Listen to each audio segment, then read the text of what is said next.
Les pommes du jardin de ton voisin te font rêver? J'aime beaucoup les pommes, je suis un mangeur de pommes. Eh bien, si tu étais à Helsinki, Stockholm ou Oslo, tu pourrais sans problème t'inviter chez lui pour en cueillir une. On l'appelle Jokamiehen oikeus.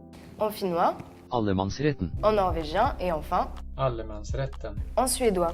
C'est le droit à la nature. Il est inscrit dans la loi de ces 3 pays, on le retrouve même dans la constitution suédoise. Aussi appelé droit de tout un chacun, son concept est simple.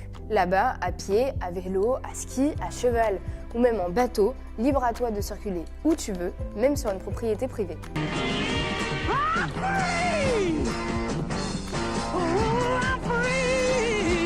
Tu peux même cueillir baies, fleurs ou champignons, et si l'envie te vient de poser ta tente pour camper, aucun problème.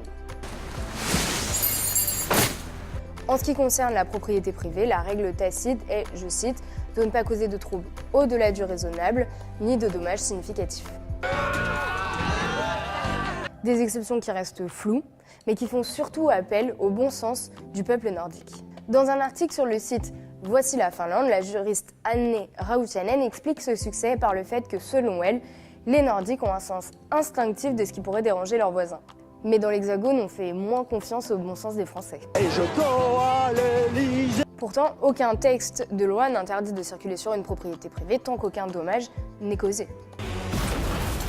Au final, la différence entre les pays nordiques et la France est plutôt basée sur les valeurs de ces pays que sur des particularités juridiques.